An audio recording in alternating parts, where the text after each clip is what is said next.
कहीं आ जा नहीं सकती। हाज़रीन मोहतरम, ये इस्लाम का अपना मिजाज है। बहुत सारे हजरात, बहुत सारी खवातीन इस बात को बोझ समझती हैं। वो कहती हैं कि ऐसा कैसे हो सकता है। अल्लाह के रसूल सल्लल्लाहु ताला अलैहि वसल्लम ने कहा कि अगर अल्लाह के बाद किसी को सजदा करने का हुक्म देने का हक होता तो मैं औरतों से कहता, ऐ औरतों अपने शौहर को सजदा करो। लेकिन चूंकि ऐसा हुआ नहीं, एक खातून पढ़ी लिखी औरत मुझसे सवाल कर बैठी, मौलाना साहब एक बात बताइए कि अल्लाह के रसूल ने ऐसा कह दिया, लेकिन ये बताइए इस समाज में बहुत सारे मर्द हैं जो बेवफा हैं, बहुत सारे मर्द हैं जो जाबिर हैं, बहुत सारे मर्द हैं जो जालिम हैं। क्या जालिमों को भी सजदा करने का हुक्म दिया जा सकता था? क्या जाबिरों को भी सजदा करने का हुक्म दिया जा सकता था? हाज़रीन मोहतरम, उस खातून का ये सवाल अपनी जगह पर जायज था, इसलिए कि वो बात समझ नहीं रही थी, इसलिए जायज था। लेकिन जब बात समझ में आ जाए तो वो ऐसा सवाल ही नहीं करेगी। अब बात मैं आपको समझा देता हूँ। वो बात ये है कि मज़हब इस्लाम में जो भी कानून बनाए गए, कुरान और हदीस में जो भी हद मुकर्रर किए गए हैं, ये सब के सब जो हद हैं, इस हद के दायरे में हमें और आपको जिंदगी गुजारना है। और जिंदगी गुजारने के दो ही उसूल हैं। उसूल नंबर एक कि आपको अगर अल्लाह कुछ अच्छा दे तो उसका शुक्रिया अदा करें, और अगर अल्लाह का करम हो आप पर और अगर किसी भी तरह से आपके मर्जी के खिलाफ कुछ हो रहा है जो आपको अच्छा नहीं लगता तो उस पर सब्र करें। ये दो ही रास्ते हैं इस्लाम में। आपके मर्जी के मुताबिक हो गया, खुश हो गए, अल्लाह का शुक्रिया अदा कीजिए। आपके मर्जी के मुताबिक नहीं हो रहा तो सब्र कीजिए। उसकी मिसाल मैं आप तमामी हज़रात को दे रहा हूँ, गौर से सुने। इसकी मिसाल क्या है? अल्लाह के रसूल सल्लल्लाहु अलैहि वसल्लम की खिदमत में कुछ लोग पहुंचे। या रसूलुल्लाह सल्लल्लाहु अलैहि वसल्लम, आपने कहा माँ के कदमों के नीचे जन्नत है, बाप जन्नत का दरवाजा है, लेकिन या रसूलुल्लाह कुछ माएँ ऐसी हैं कि जो गलत काम करती हैं, बेटा शर्मिंदा हो जाता है। मिसाल के तौर पर किसी की माँ फाहिशा औरत है, या रसूल अल्लाह किसी की माँ तवाइफ है, किसी की माँ गलत काम में मुलव्विस है। अल्लाह के रसूल ने कहा, सुनो दुनिया वालों, अगर किसी की माँ तवाइफ है वो दुनिया के लिए तवाइफ है, किसी की माँ फाहिशा है वो दुनिया के लिए फाहिशा है, लेकिन उसके बच्चों के लिए उसी तवाइफ के कदमों के नीचे जन्नत है, उसी फाहिशा औरत के कदमों के नीचे जन्नत है। मोहब्बत से कह ले सुभान अल्लाह। बाप जन्नत का दरवाजा है। या रसूल अल्लाह, एक सहाबी कहते हैं मेरे बाप गाली देते हैं, मुझे बुरा भला कहते हैं, मेरे बाप सख्त कलामी करते हैं। या रसूल अल्लाह, ऐसे में मैं क्या करूं? अल्लाह के रसूल सल्लल्लाहु ताला अलैहि वसल्लम ने कहा कि अगर किसी का बाप चोर है, अगर किसी का बाप डकैत है, अगर किसी का बाप जालिम है, अगर किसी का बाप फहश कलामी करता है तो अल्लाह तबारक व तआला उसके जुल्म का हिसाब उससे लेगा, उसके फहश कलामी का हिसाब उससे लेगा। लेकिन ऐ दुनिया वालों सुनो, जिस जालिम का तुम बेटा हो वही जालिम तुम्हारे लिए जन्नत का दरवाजा है। इसलिए उसका एहतराम करना पड़ेगा, उसकी इज्जत करनी पड़ेगी। क्यों? इसलिए कि ये दुनिया जो है इसकी हकीकत क्या है? शायर कहता है जगह जी लगाने की दुनिया नहीं है, ये इबरत की जा है, तमाशा नहीं है। आप यहाँ दिल लगाने के लिए नहीं आए हैं, जिंदगी गुजारने के लिए नहीं आए हैं, यहाँ आप अपनी ख्वाहिशात नफसानी को पूरा करने के लिए नहीं आए हैं। इसका दो ही सूत्र है, एक ये कि आप पैदा हो चुके हैं और दूसरा ये कि आपको मरना। इसके बीच में कुछ नहीं। इसके बीच में अगर आपने ज्यादा ख्वाब देखा है तो यह आपकी गलती है। दो ही सच्चाई है, एक पैदा हुए और दूसरी सच्चाई मर गए। अब आप तमामी हजरात यहाँ से बड़ी आसानी से बात समझ लिए कि अल्लाह के रसूल ने क्या समझाया। बाप जालिम है, उससे कोई गरज नहीं, वो अपने जुल्म का हिसाब देगा, लेकिन बेटा के लिए वही बाप जन्नत का दरवाजा है। माँ फाहिशा है, वो अपनी फहाशी का हिसाब देगी। वो तवाइफ है, अपने नाचने का हिसाब देगी। लेकिन अगर कोई तवाइफ की औलाद है तो उस तवाइफ के कदमों के नीचे उसके बच्चों के लिए जन्नत है। सुभान अल्लाह। इससे तो ये बात समझ में आ गई कि शरीयत के उसूल बदल नहीं सकते। शरीयत अपनी जगह पर कायम है, शरीयत अपनी जगह पर दायम है। तो फिर अब औरतें कान लगा करके इस बात को सुन लें कि मज़हब इस्लाम में आपके लिए आपके शौहर का जो मकाम बुलंद कर दिया गया है, ये मकाम अपनी जगह पर रहेगा।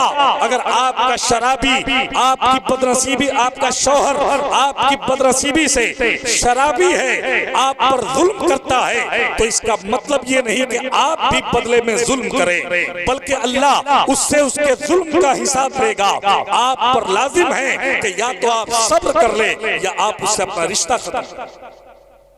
वरना कुछ औरतें कहती हैं कि हम असल बाप की औलाद हैं, हम किसी से डरने वाली नहीं, हम शेर के बच्चे हैं। ऐ खातूनों सुनो, ऐ मेरी माँ बहनों सुनो, आपको इस्लाम ने जिस हद में रहना सिखाया है, आप उसी हद में रहेंगी तो खूबसूरत लगेंगी।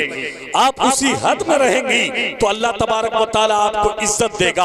आप तमामी हजरात के सामने मैं एक बड़ी प्यारी बात कह दूं, अगर आपकी इजाजत हो। ये चूंकि उलमा इकराम की जहाँ कसरत होती है तो वहाँ पर धड़कनें ज्यादा चलती है कि कहाँ से शुरू करे कहाँ खत्म करे। माइक अच्छा बज रहा है, हमारे अलाउंसर साहब ने बेस को बढ़वाया था, हमारी गुजारिश है कि बेस को खत्म कर दिया जाए। अगर माइक ऑपरेटर साहब यहाँ मौजूद हैं तो, ताकि हमारी बात और आसानी से आप तक पहुँच सके। जरा मोहब्बत से कह लीजिए सुभान अल्लाह। शायर लिखता है आप मोहब्बत की दुनिया में हैं, मोहब्बतों का वही इम्तिहान देता है, मोहब्बतों का वही इम्तिहान देते हैं, रसूल पाक पर जो अपनी जान देते हैं। पहुंच के मस्जिद नबवी में ऐसा लगता है बिलाल आज भी जैसे अदान देते हैं। जी आवाज को थोड़ा सा कम कर दे के सीटी ना ले, कोई दिक्कत नहीं, माशाअल्लाह। आप तमामी हजरात बहुत अच्छा सुन रहे हैं, 10 मिनट और सुन लीजिए, मुझे इजाजत हो तो जरा मोहब्बत से कह लें सुभान अल्लाह। अब देखें, इस्लाम ने मर्दों का दर्जा बढ़ाया, लेकिन इसका मतलब ये नहीं कि आपको अल्लाह तबारक व तआला ने हाकिम बना दिया। तो हमारे यहाँ एक देहात में कहावत कही जाती है कि आप छुटुआ साढ़ ना बन जाए कि जो मन में आए औरतों के साथ वही सुलूक किया करे। चचा, बड़ी जिम्मेदारी के साथ मैं यहाँ हजरत उमर रज़ी अल्लाह तआला अन्हु को ले आ रहा हूँ ताकि हम मर्दों के लिए एक सबक मिल जाए। कौन उमर? ये जवान बच्चे सुन ले, हजरत उमर उस शख्सियत का नाम है कि जब दरिया में पानी बंद होता है और कुफ्फारों मुशरिकीन हर साल जवान लड़की की बलि चढ़ाते हैं, बलि चढ़ाने की वजह से पानी आता है, लेकिन जब इस्लाम की हुकूमत आती है तो इस्लाम की हुकूमत में हजरत उमर से कहा गया अब क्या किया जाए, क्या अभी भी दरिया को जवान लड़की की बलि दी जाए? हजरत उमर ने एक खत लिखा, कहा कि ये मेरा खत दरिया के सीने में हला दिया जाए, पानी जारी हो जाए तो ठीक है, नहीं तो पानी का दूसरा इंतजाम किया जाएगा। हजरत उमर फारूक रज़ियल्लाहु ताला अन्हु का ये खत ले जा करके जब दरिया के सीने पर हला दिया गया तो जानते हैं क्या हुआ? दरिया में पानी जारी हो गया। सुभान अल्लाह। हाज़रीन, लोगों ने कहा ए उमर, आपने दरिया को क्या पैगाम दिया? हजरत उमर कहते हैं मैंने दरिया के नाम लिखा था, ए दरिया अगर तू खुदा के मर्जी से बहता है तो बहना शुरू हो जा, वरना तेरे पानी की जरूरत हम मुसलमानों को नहीं। हाज़रीन मोहतरम, ये हजरत उमर है, ये हजरत उमर है जिनको देख करके शैतान अपना रास्ता बदल लेता है। ये हजरत उमर है कि जब जमीन जलजला आता है तो हजरत उमर ने अपनी लाठी जमीन पर दे मारी, कहा कि क्या उमर तुझ पर इंसाफ नहीं करता कि तू हिल रही है? जमीन हिलना बंद कर दी, यानी जलजला रुक गया। ये हजरत उमर की शान है। लेकिन यही हजरत उमर है, अपने घर पहुंचते हैं, बच्चों से कहते हैं मेरे बेटो सुनो, मेरे कांधे पर मजहब इस्लाम की जिम्मेदारी है। मेरे बच्चों, मैं तुम्हारा सही से ख्याल नहीं रख पाता हूँ, माफ करना अगर मैं तुम्हारा हक अदा न कर सकूं तो। बच्चों ने कहा अब्बा, ये हमारे लिए फख्र की बात है कि हमारे बाप को खलीफतुल मुस्लिमीन बनाया गया। अब आप घर में जाते हैं, जाकर के बीवी से कहा मोहतरमा सुने, मैं आपका ख्याल नहीं रख पा रहा हूँ, मेरे कांधे पर मजहब इस्लाम की जिम्मेदारी आन पड़ी है। तो बीवी ने जरा ताना दिया। बीवी ने कहा उमर घबराए नहीं, क़यामत के दिन का इंतजार करें, मैं आपका दामन पकड़ के सवाल करूंगी और अपने हक का मुतालबा करूंगी। तो जब हजरत उमर ने ये सुना ना, बीवी ने कहा कि मैं अपने हक का मुतालबा करूंगी, तो हजरत उमर वो शेर दिल इंसान बच्चों की तरफ फूट फूट के रोने लगा।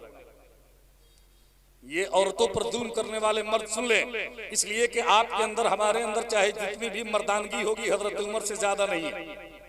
मैं एक जुमला ये कहना चाहता हूँ, जो कह दिया आपको पसंद आए तो मोहब्बत से कहें सुभान अल्लाह। अब हजरत उमर बच्चों की तरफ फूट फूट कर रो रहे हैं। हजरत उमर फारूक रज़ियल्लाहु ताला अन्हु जब बच्चों की तरफ फूट फूट करके रोने लगे तो आपकी बीवी ने कहा ए उमर, रोने की जरूरत नहीं, आओ एक मुआहिदा करते हैं, एक एग्रीमेंट करते हैं। वो मुआहिदा ये है कि जब तुम्हारी नेकियों के बदले में, मजहबी खिदमत के बदले में अल्लाह तबारक व तआला तुझे जन्नत में दाखिल करेगा तो अकेले मत जाना, मुझको भी यानी अपनी बीवी को भी अपने साथ करके जन्नत में चलना।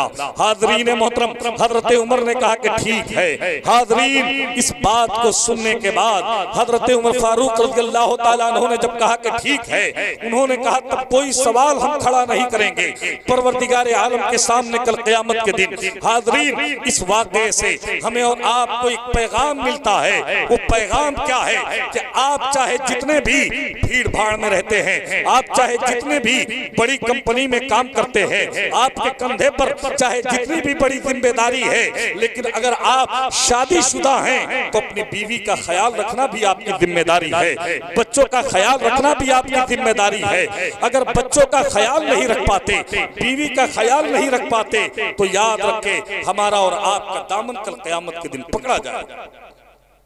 इसलिए आप तमामी हजरात के सामने अब ये 2 मिनट आखिरी है। इस 2 मिनट में मैं एक और प्यारी बात बता दूं हजरत उमर रज़ियल्लाहु ताला अन्हु के हवाले से। आप जरा मोहब्बत से कह ले सुभान अल्लाह। एक सहाबी रसूल है हजरत उमर के जमाने में, उनकी शादी हुई, उनकी बीवी जरा ज्यादा बोलने वाली मिल गई, तो वो इंतजार करते रहे कि भाई हो सकता है आगे चल के कुछ कमी आए। 6 महीने गुजर गए, बीवी ज्यादा बोल रही है, ज्यादा बोल रही है। आपने कहा कि चलो हजरत उमर के पास चलते हैं, आप ही से कहते हैं कि इस मसले का कोई हल बता दीजिए। आप जब गए वो सहाबी, तो क्या देखते हैं कि हजरत उमर की बीवी उन्हें बोल रही हैं और आप चुपचाप सुन रहे हैं। वो वापस जाने लगे। जब वापस होने लगे तो हजरत उमर की नजर पड़ी है, भाई इधर आओ, वापस क्यों जा रहे हो? कहा कि हजरत एक मसला पूछना था लेकिन उसका हल मिल गया। क्या हुआ? आओ आओ, बैठो, करीब आओ, क्या बात है?